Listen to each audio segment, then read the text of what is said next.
సరబుజిలి మండలం మతలబుపేట గ్రామానికి చెందిన 15 కుటుంబాలు తెలుగుదేశం పార్టీ నుండి వైఎస్ఆర్ కాంగ్రెస్ పార్టీకి ఎరదం పుచ్చుకున్నారు. సభాపతి తమ్మినేని సమక్షంలో పార్టీ కండువాలు కప్పి వైఎస్ఆర్ పార్టీలో ఆహ్వానించారు. ఇక తెలుగుదేశం పార్టీలో ఉన్న వీరంతా జగన్మోహన్ రెడ్డి ఆశయాలు ఆలోచనలు నచ్చి తాము వైఎస్ఆర్సీపీ పార్టీలో చేరినట్లుగా తెలిపారు.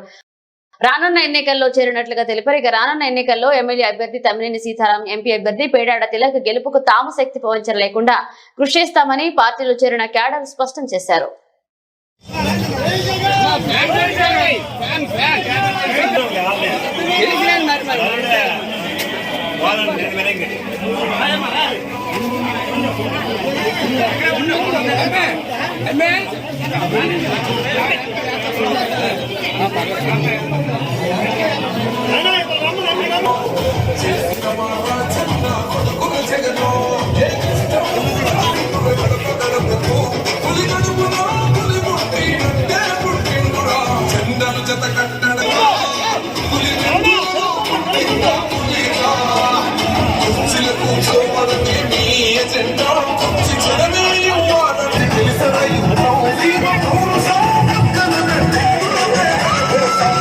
జత కట్టడమే మీ ఎజెండా.